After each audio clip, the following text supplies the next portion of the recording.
ഒരു കാര്യം അണ്ണാക്ക് തൊടാതെ വിടുങ്ങാൻ പറ്റുമോ? പറ്റൂല എന്നാ മൂപ്പര് പറയുന്നേ. എനിക്ക് കാന്തപുരം ഉസ്താദ് പറഞ്ഞാൽ ഞങ്ങൾ സഖാഫികൾ അണ്ണാക്ക് തൊടാതെ വിടുങ്ങലില്ല, ഞങ്ങൾ തെളിവ് ചോദിക്കും. അതും ഷേറെ മുബാറക്ക് പ്രഭാഷണത്തിലാ. കാന്തപുരം പറഞ്ഞാൽ പോലും ഞങ്ങൾ അണ്ണാക്ക് തൊടാതെ വിടുങ്ങൂല എന്നാണ്, ഞങ്ങൾ തെളിവ് ചോദിക്കും. പറയട്ടെ. ഞാൻ ചോദിച്ചു, ഉസ്താദെ എവിടെയാ ഉള്ളത്? ചിലർക്കൊരു ധാരണ ഉണ്ട്, എന്റെ കാന്തപുരം ഉസ്താദിന്റെ ശിഷ്യന്മാരായ സഖാഫികളായ ഞങ്ങള് ഉസ്താദ് പറഞ്ഞ അണ്ണാക്ക് തൊടാതെ വിഴുങ്ങുമെന്ന് വിചാരിക്കുന്നവരുണ്ട്. അങ്ങനെ വിഴുങ്ങരുത് എന്നാ ഞങ്ങളോട് ഉസ്താദ് പറഞ്ഞത്.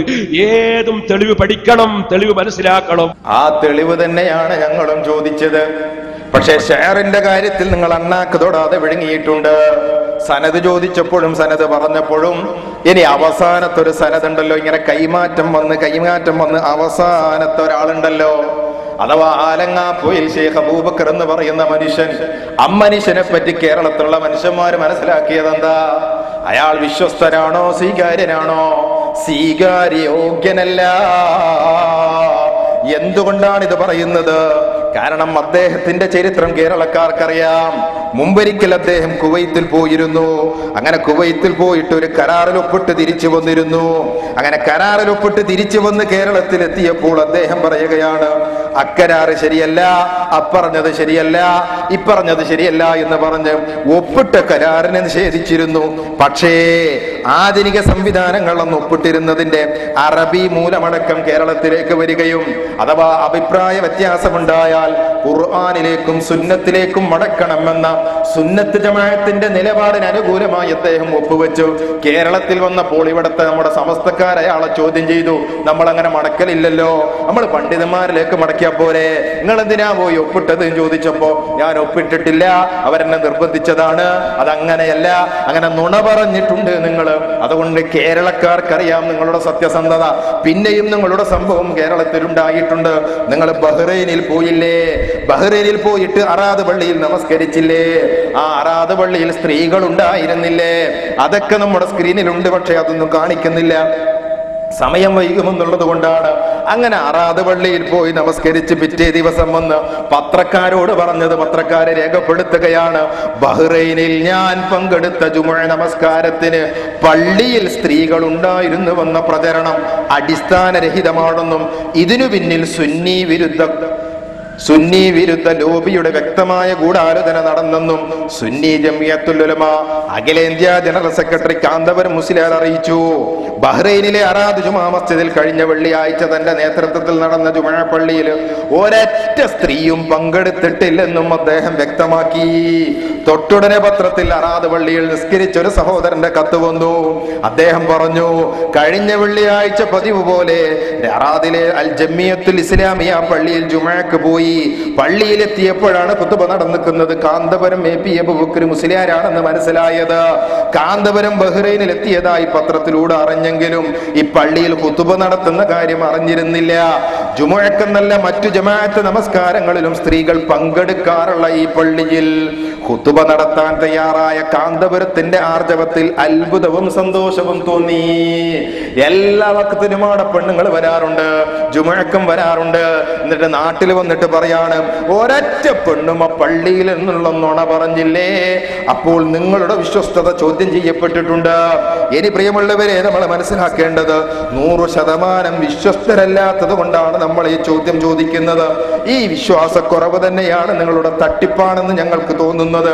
അതുകൊണ്ട് നമ്മൾ സൂചിപ്പിക്കുന്നത്, കാന്തപുരത്തെ കേവലം മുജാഹിദുകൾക്കോ ജമാഅത്തെ ഇസ്ലാമിക്കാർക്കോ തബ്ലീഗുകാർക്കോ അല്ല വിശ്വാസക്കുറവുള്ളത്.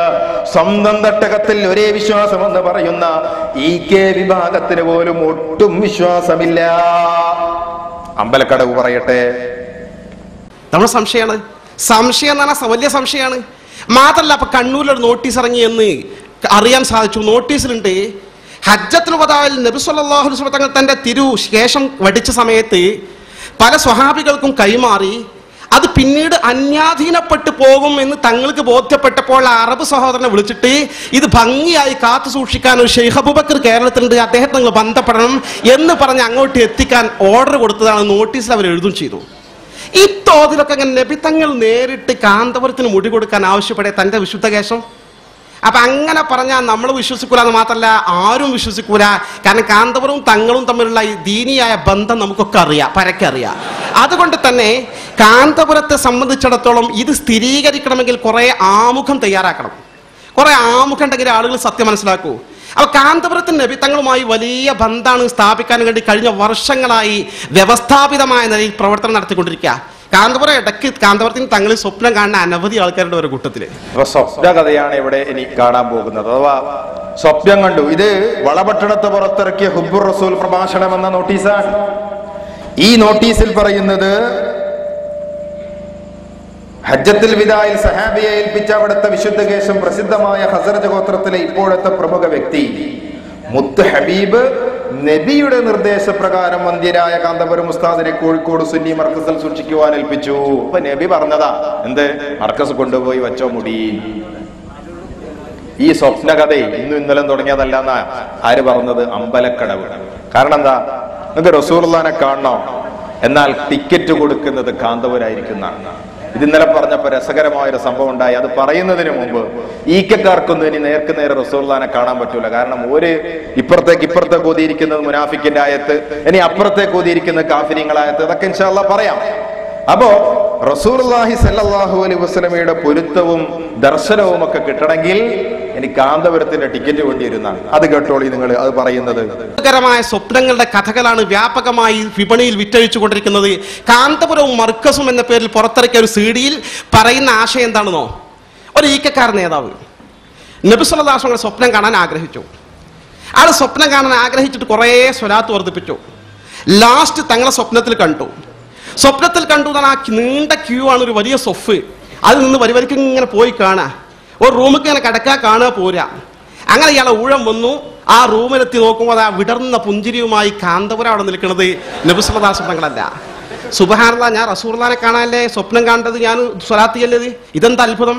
കാന്തപുരം പറഞ്ഞു, വിഷമിക്കണ്ട, റസൂലുള്ള തൊട്ടപ്പുറത്ത് റൂമിലുണ്ട്.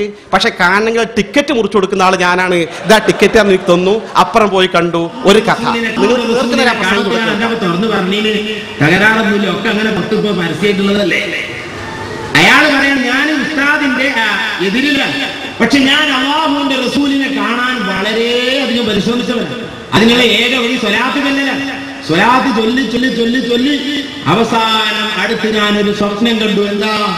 നബി സല്ലല്ലാഹു അലൈഹി വസല്ലം തങ്ങളെ കാണാൻ വേണ്ടി ഒരു വലിയ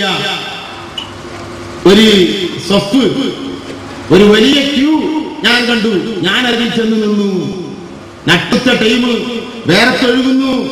ഏതായാലും കാലങ്ങളായില്ലേ നബിയെ കാണാൻ ആഗ്രഹിക്കുന്നു. ഇനി ഇതിൽ നിന്ന് പിന്തിരിയുന്ന വൃത്തമില്ല എന്ന് മനസ്സിലാക്കി ആ വലിയ ആ ക്യൂവിന്റെ പിന്നിൽ ഞാനും കൂടി അങ്ങേ നടന്ന് ഒരു റൂമിലാണ് റസൂലുള്ളത് എന്നാണ് കേൾക്കുന്നത്. അതേക്കങ്ങ് കാലെടുത്ത് വെക്കുമ്പോൾ അവിടെ നബിയല്ല ഉള്ളത്, കാന്തപുരം ഉസ്താദാണുള്ളത്, AP ഉസ്താദാണുള്ളത്. സുബ്ഹാനല്ലാഹ്, എന്താ പരിപാടി? AP ഉസ്താദ് ടിക്കറ്റ് കൊടുക്കുന്നു. എന്തിന്? അപ്പുറത്തെ റൂമിൽ റസൂലുള്ള ഇരിക്കുന്നുണ്ട്.